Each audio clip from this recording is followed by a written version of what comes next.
Bismillahirrahmanirrahim. Assalamualaikum warahmatullahi wabarakatuh. Halo Bapak Ibu guru di seluruh Indonesia. Sekarang kita akan coba belajar bersama tentang pendidikan profesi guru dalam jabatan atau PPG 2021. Tidak terasa ya, sekarang PPG 2021 akan dimulai. Nah, ini ada yang sesuatu yang berbeda di PPG 2021 ketika saya berkesempatan menjadi instruktur di PPG 2018, itu antara adanya online, kemudian lokakarya atau workshop di kampus, kemudian 2019 juga sama, diawali dengan online di rumah masing-masing, kemudian datang ke kampus untuk lokakarya, sampai PPL kurang lebih 3-4 bulan. Nah, tahun 2020 kemarin itu ada full online ya. Jadi Bapak Ibu dari awal pembelajaran sampai akhir itu full online dengan berbantuan LMS atau Learning Management System yang disediakan oleh kementerian. Kemudian juga tahun sekarang itu ada tahun 2021 juga sama, kita akan melaksanakannya secara full daring atau full online. Tetapi ini ada sedikit yang berbeda dari PPG 2020. Jadi PPG 2021 ini biasanya kalau sebelum-sebelumnya, kalau menurut pengalaman saya dari 2018 itu, materinya itu pedagogi dulu. Pedagogi yang disampaikan, kemudian profesional sesuai dengan bidang studi, ya. Kemudian dilanjutkan ke perangkat, kemudian nanti PPL, kemudian nanti ujian, ya, atau UP, kemudian lanjut UP, sebelumnya ada UKIN. Nah, kalau sekarang 2021 ini diawali dengan profesional dulu. Jadi pendalaman materi ya, pendalaman materinya dari sisi profesional. Nah, kita lihat ya sekilas tentang tahapan penyelenggaraan PPG dalam jabatan 2021, kemudian ada tahapan pendalaman materi, aktivitas, kemudian kebutuhan dosen, lembar kerja, tagihan dan penilaian. Ini kami tadi mendapatkan materi ini untuk persiapan PPG 2021.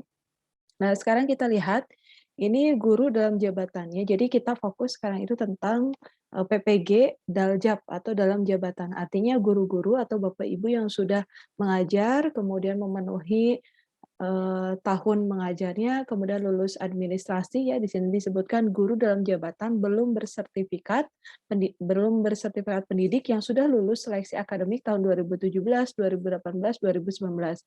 Kemudian lulus seleksi administrasi, kemudian konfirmasi kesediaan, kemudian penetapan calon mahasiswa PPG Daljab, kemudian Bapak Ibu lapor diri, kemudian dimulai dengan pendalaman materi. Ya, ini ada 5 SKS, kemudian pengembangan perangkat pembelajaran ada 3 SKS, ada uji komprehensif. Nah, ini juga sesuatu yang baru dari 2019 itu tidak ada. Jadi dimulainya ketika 2020 tahun lalu.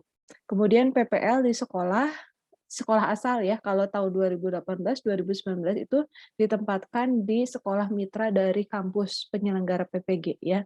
Ini ada 4 SKS, kemudian melaksanakan UKM PPG sama ya ada 2, yaitu ada UKIN dan UP. Kemudian nanti kalau lulus keduanya, semua alur ini lulus akan menjadi Bapak Ibu menjadi guru profesional bersertifikat pendidik. Saya doakan semoga semuanya yang ikut PPG tahun ini lulus ya, mendapat sertifikat guru profesional, amin. Kita berusaha bersama ya.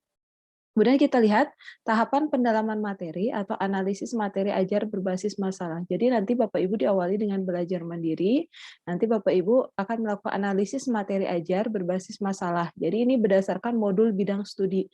Kemudian menyusun materi ajar berbasis masalah, kemudian yang ketiga analisis materi ajar berbasis masalah, ini modul pedagogi, kemudian yang terakhir ada review dan refleksi. Jadi ini diawali oleh modul bidang studi atau berdasarkan materi ya, kemudian selanjutnya pedagogi. Ini yang berbeda dari tahun-tahun sebelumnya, karena biasanya diawali oleh pedagogi dulu, baru pendalaman bidang materi. Misal kalau misalkan IPA berarti belajar materi IPA, IPS belajar IPS dan lain sebagainya.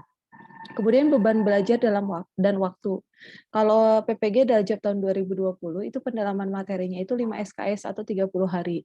Tapi pada PPG Daljab tahun 2021 ini analisis materi ajar berbasis masalah, ada 5 SKS selama 13 hari. Ya, beban belajarnya dalam menit kalau dikomparasi atau kita lihat ya dengan menit itu 5 SKS dengan 16 TM kali 50 menit itu sama dengan 4.000 menit. Kalau beban belajar dalam JP atau jam pelajaran itu 4.000 menit dibagi 50 menit. itu sama dengan 80 JP. Jadi 1 JP-nya itu 50 menit ya. Kemudian beban belajar dalam hari kalau dibagi yaitu 80 JP dibagi 6 JP. Karena kita pembelajaran aktifnya adalah Senin sampai Sabtu. Jadi hari Minggu itu libur. Jadi dihitungnya 6 ya. Jadi nanti selama 13 hari. Kemudian kita lihat pendalaman materi, ada analisis materi ajar berbasis masalah. Rasionalnya adalah kenapa harus ada analisis materi ajar dulu berbasis masalah. Jadi sebelum Bapak Ibu memulai lokakarya dengan dosen-dosen di kampus gitu ya secara online, Bapak Ibu diminta untuk menganalisis materi dulu. Nanti kan ada modul bidang materi. Ya, ini rasionalnya karena identifikasi masalah pembelajaran yang ditemukan selama mahasiswa menjadi guru merupakan bahan awal dalam aktivitas ini. Kemudian yang kedua adalah masalah bisa berada di guru, defisit kompetensi atau miskonsepsi, juga bisa berada di siswa dan kelas dalam suasana pembelajaran. Kemudian jangan sampai guru berusaha mengidentifikasi masalah pembelajaran siswa, tetapi pada diri guru masih terdapat masalah atau defisit kompetensi, miskonsepsi. Jadi pendalaman materi adalah kegiatan menganalisis materi ajar untuk mempelajari dan mereview materi, berdiskusi, mengidentifikasi materi yang sulit dipahami, materi HOTS atau higher order thinking skills, kemudian materi yang memiliki miskonsepsi di bawah bimbingan dosen. Nah, ini kenapa ini yang baru ya, jadi diawali dengan adanya materi ajar berbasis masalah. Nah, kemudian ini adalah aktivitas belajar mandiri Bapak Ibu. Jadi yang pertama adalah membaca dan memahami modul atau materi ajar sebanyak 10 modul, yaitu 6 modul bidang studi ditambah 4 modul pedagogi. Selanjutnya Bapak Ibu menyusun peta konsep, istilah dan definisi pada modul yang sedang dipelajari. Yang ketiga, identifikasi masalah mengenai materi yang sulit dipahami mahasiswa. Kemudian menemukan dan mengenali miskonsepsi materi, kemudian berlatih melalui tes formatif. Nanti setiap modul akan ada tes formatif, kemudian aktivitas 2, 3, 4 dituangkan pada LK1 di LMS. Nanti ada di bagian akhir kita lihat ya LK1 atau lembar kerja 1 itu isinya apa saja. Ya, ini kenapa ada aktivitas belajar mandiri ini berprinsip kepada merdeka belajar, merdeka terbimbing, dan merdeka berlatih. Nah, nanti link modulnya Bapak Ibu bisa akses ya di link Google Drive berikut. Nanti tinggal klik, nanti ada pilih bidang studi yang sesuai dengan Bapak Ibu. Kemudian selanjutnya ada aktivitas pendalaman materi. Nah, ini yang pertama, hari pertama nanti dilakukan secara sinkronus atau tatap muka secara bersamaan ya. Ini melalui Vicon, nanti disediakan oleh LMS, biasanya via Google Meet. Ini sebanyak 6 JP. Aktivitas mahasiswa yaitu mengikuti orientasi analisis materi ajar atau konten berbasis masalah. Kemudian yang kedua adalah memahami dan melakukan simulasi Learning Management System atau LMS ya. LMS yang disediakan oleh Kementerian sebagai sarana untuk Bapak Ibu mengikuti program PPG ini. Kemudian yang ketiga adalah mengunggah tagihan pada kegiatan belajar mandiri di LMS. Nanti kalau Bapak Ibu sudah masuk ke LMS, nanti ada menu untuk mengupload tugas ya. Kemudian selanjutnya adalah aktivitas dosen. Dosen itu adalah memberikan penjelasan tentang orientasi pembelajaran, memberikan penjelasan dan simulasi LMS itu secara sinkronus, secara online dilakukan bersamaan antara dosen dan mahasiswa. Selanjutnya adalah melakukan konfirmasi kelengkapan tagihan pada kegiatan belajar mandiri. Yang kedua adalah aktivitas pendalaman materi, analisis materi bahan ajar berbasis masalah. Ini modul bidang studi. Ya, ini dilakukan secara sinkronus. Yang selanjutnya kita lihat adalah aktivitas pendalaman materi. Jadi analisis materi ajar berbasis masalah, modul bidang studi. Ini dilakukan secara sinkronus 6 JP per hari. Ini Vicon melalui LMS, sekurang-kurangnya 3 JP per hari. Aktivitas mahasiswa, aktivitas Bapak Ibu melakukan diskusi bersama dosen mengenai materi yang sulit dipahami mahasiswa pada modul 1 berdasarkan LK1. Melakukan review dan diskusi advance material dan materi HOTS, kemudian melakukan konfirmasi dan klarifikasi tentang miskonsepsi materi ajar berdasarkan hasil belajar mandiri. Kemudian melakukan analisis penerapan materi dalam kehidupan nyata secara kontekstual, kemudian melakukan refleksi materi ajar, mengerjakan satu set tes sumatif yang ada di modul. Jadi nanti tiap modul itu ada KB, dan masing-masing KB itu ada tes formatif. Nah, nanti di akhir modul ada tes sumatif. Kemudian yang selanjutnya adalah aktivitas dosen. Ini memberikan overview, peta konsep dan materi pada modul 1. Yang kedua, memfasilitasi mahasiswa dalam melakukan problem solving atas materi yang sudah dipahami, berdiskusi atas konfirmasi dan klarifikasi tentang advance material, miskonsepsi, dan penerapan materi dalam kehidupan nyata secara kontekstual. Memandu mahasiswa dalam melakukan refleksi, memastikan mahasiswa telah mengerjakan satu set tes sumatif yang ada di modul. Karena nanti kalau belum mengerjakan nanti tidak bisa pindah ke modul. Jadi harus tertib ya secara jadwalnya. Nah, selanjutnya adalah aktivitas pendalaman materi untuk bahan ajar. Hari kedua ada modul bidang studi 1 dan selanjutnya sampai hari ke-7 untuk menyelesaikan modul bidang studi 6. Karena hari pertama tadi ya untuk membuat peta konsep untuk mengisi LK1. Dan sini selanjutnya adalah aktivitas pendalaman materi. Pendalaman materi menyusun materi ajar berbasis masalah dilakukan secara sinkronus 6 JP per hari, Vkon sekurang-kurangnya 3 JP per hari. Aktivitas mahasiswa itu menyusun materi ajar setara 1 KB yang disusun berdasarkan problem based learning. Kalau aktivitas dosen yaitu melakukan pembagian KB berdasarkan problem based learning, kemudian memfasilitasi penyusunan materi ajar. Aktivitas pendalaman materi ini dilaksanakan juga sama di hari ke-10, 11, dan 12. Ini yaitu di mana aktivitas mahasiswa melakukan review, klarifikasi, konfirmasi atas hasil belajar mandiri modul pedagogi. Jadi ini hari ke-10 sudah mulai materi tentang modul pedagogi. Sebelumnya tadi materi profesional. Yang kedua adalah identifikasi masalah kesulitan belajar siswa dan masalah pembelajaran di kelas berdasarkan pengalaman mahasiswa saat menjadi guru. Identifikasi model-model pembelajaran inovatif berdasarkan karakteristik materi dan siswa, kemudian melakukan refleksi. Aktivitas dosen yaitu memfasilitasi mahasiswa dalam melakukan diskusi, klarifikasi, konfirmasi modul pedagogi, memfasilitasi masalah kesulitan belajar siswa dan masalah pembelajaran di kelas berdasarkan pengalaman mahasiswa saat menjadi guru, memfasilitasi mahasiswa dalam mengidentifikasi model-model pembelajaran inovatif, kemudian memandu mahasiswa dalam melakukan refleksi. Nah, ini tadi ya disebutkan bahwa pertemuan hari ke-10, 11, 12 itu adalah tentang modul pedagogi. Isi modul pedagogi itu adalah modul 1 itu tentang konsep dasar ilmu pendidikan. Yang isinya adalah konsep dasar dan landasan ilmu pendidikan, peserta didik, teori belajar, kurikulum. Kemudian modul 2 itu adalah peran guru dalam pembelajaran abad 21, di mana bagian-bagiannya yaitu karakteristik pembelajaran abad 21, profil dan kompetensi guru abad 21, tugas dan fungsi guru, strategi pengembangan keprofesian berkelanjutan. Modul 3 itu adalah pembelajaran inovatif yang berisi tentang pembelajaran STEAM. Di sini masih ingat ya Bapak Ibu atau kita mungkin melihat STEM, tapi di sini ada tambahan art ya. S itu science, T itu technology, I adalah engineering, A itu art, M adalah mathematics.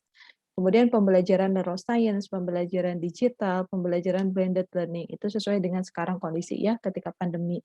Kemudian modul 4 itu adalah perancangan pembelajaran inovatif, konsep pembelajaran inovatif. Nanti ada PP STEM, PP blended learning, PP berbasis proyek. Nah, sekarang kita lihat adalah PP itu adalah perancangan pembelajaran ya Bapak Ibu. Nggak tahu kita kenal dengan salah satunya adalah melalui RPP. Aktivitas pendalaman materi nanti ini dilaksanakan secara sinkronus 6 JP per hari, Vkon sekurang-kurangnya 3 JP per hari. Ini di hari ke-13 itu adalah review dan refleksi, di mana aktivitas mahasiswa adalah review analisis materi ajar atau konten berbasis masalah secara keseluruhan sebagai penutup aktivitas ini menuju aktivitas perancangan pembelajaran. Kemudian penyelesaian output dan tagihan kegiatan. Aktivitas dosennya adalah review analisis materi ajar atau konten berbasis masalah secara keseluruhan sebagai penutup aktivitas ini menuju aktivitas perancangan pembelajaran. Kemudian konfirmasi penyelesaian output dan tagihan kegiatan. Nah, ini adalah kebutuhan dosen ya. Nanti kalau ini nanti berhubungan dengan SDM dosen. Nah, sekarang kita lihat Bapak Ibu, ini LK1, ini yang nanti awal-awal memulai PPG 2021 ini dengan melengkapi LK1. Jadi LK1 ini isinya adalah nanti Bapak Ibu menuliskan judul modul, jadi mengikuti template ini ya. Kemudian judul kegiatan belajar KB atau kegiatan belajar ya, nanti misalkan judul modul 1 itu tentang apa misalkan. Misalkan tentang pembelajaran IPA dan IPBA. Nah, nanti KB-nya nanti ada di modulnya Bapak Ibu tinggal memindahkan, tidak harus membuat lagi, tinggal copy paste dari modulnya. Ini KB-nya sudah diberikan, ada judul-judulnya. Nah, nanti yang dilakukan oleh Bapak Ibu di sini daftar peta konsep atau istilah definisi dari di modul ini. Jadi nanti dituliskan ya, dibuat peta konsep. Kemudian yang kedua adalah daftar materi yang sulit dipahami di modul ini. Jadi misalkan dari judul modul 1 tentang pembelajaran IPA dan IPBA. Nah, apa kira-kira materi mana yang dianggap sulit oleh Bapak Ibu atau mungkin juga dianggap sulit oleh anak-anak atau siswa ya di sekolah. Kemudian daftar materi yang sering mengalami miskonsepsi di modul ini. Ya mungkin Bapak Ibu selama mengajar menemukan ketika membelajarkan tentang misalkan tentang, eee, sistem ya, sistem tubuh manusia itu seringkali miskonsepsinya di bagian mana, dituliskan di sini, dibuat listnya. Kemudian di sini ada LK12, yaitu lembar kerja refleksi modul bidang studi, ini hari kedua sampai ke-7, atau jurnal harian ya. Ini ada judul modul, judul kegiatan belajar atau KB, ini sudah ada di modulnya, tinggal di copy paste. Nah, nanti Bapak Ibu menguraikan di sini, uraikan hasil diskusi bersama teman dan dosen mengenai pemecahan masalah dalam memahami materi yang mengalami kesulitan. Nanti dijawab oleh Bapak Ibu, diuraikan ya. Kemudian uraikan hasil diskusi bersama teman dan dosen mengenai miskonsepsi di modul ini. Jadi miskonsepsi apa yang biasa ditemukan dalam pengalaman Bapak Ibu ya ketika mengajar dengan siswa-siswa kita. Kemudian hambatan yang dialami dalam pembelajaran analisis materi pembelajaran berbasis masalah di modul ini. Hal yang akan dilakukan untuk sukses di pembelajaran modul berikutnya. Nah, ini adalah tagihan kinerjanya, nanti LK-nya itu, LK 1.1-nya, yang ini ya, yang membuat peta konsep, kemudian mengidentifikasi materi mana yang sulit, mengidentifikasi materi mana yang mengalami miskonsepsi. Ini ada 6 LK, karena ada 6 modul ya. Kemudian LK 12 itu sebanyak 6 LK, kemudian nanti hasil jawaban tes sumatif modul bidang studi itu ada 6 set, karena tes sumatif itu per modul. Kalau tes formatif itu untuk belajar kita itu per KB, per kegiatan belajar. Kemudian kalau tes sumatif pada pedagogi itu 1 set. Kemudian materi ajar setara 1 KB yang disusun berdasarkan problem based learning, format seperti modul. Jadi nanti Bapak Ibu juga membuat materi bahan ajar ini bisa dipersiapkan nanti ketika untuk tahap berikutnya, yaitu untuk mengembangkan perangkat pembelajaran karena salah satu aspeknya adalah bahan ajar. Nah, ini adalah nanti penilaiannya. Ya, ini penilaiannya partisipasi aktif dan penyelesaian LK 25%, skor maksimalnya 100, kemudian penyelesaian self assessment 7 set 35%, kemudian produk berupa materi ajar itu 40%. Nanti ini adalah kalkulasinya. Selanjutnya ini adalah partisipasi aktif dan penyelesaian LK. Ini ada skornya 1-5, jadi nanti akan ada rubriknya. Nah, ini ada LK1 ya, nanti penilaiannya, kemudian keaktifan selama diskusi, kehadiran, keaktifan diskusi, dan sebagainya. Nah, ini adalah rubrik penilaian ya. Tadi kan di sini ada skalanya 1-5, maksimal 5. Nah, ini adalah rubrik skornya. 1, tidak mengerjakan LK. 2, LK diisi dengan kurang lengkap. 3, diisi lengkap tetapi kurang tepat sesuai dengan instruksi. 4, lengkap, benar sesuai instruksi, tetapi tidak tepat waktu. Nah, itu ya. Yang kelima adalah lengkap, tepat waktu, dan benar sesuai dengan instruksi. Kemudian pemberian skor nomor 13 ditetapkan berdasarkan judgement rasional dosen dengan besaran skor maksimal 40. Kemudian tadi kan ada tugas Bapak Ibu yang terakhir itu adalah membuat bahan ajar. Nah, ini ada penilaian buku ajarnya. Yang pertama ada indikator penilaian materi ajar, yang pertama adalah keluasan materi, kemudian kedalaman materi, HOTS ya, higher order thinking skill, melatihkan itu atau tidak, kemudian advanced material itu maksudnya materinya itu ada pendalamannya lagi tidak, atau hanya dangkal saja gitu ya.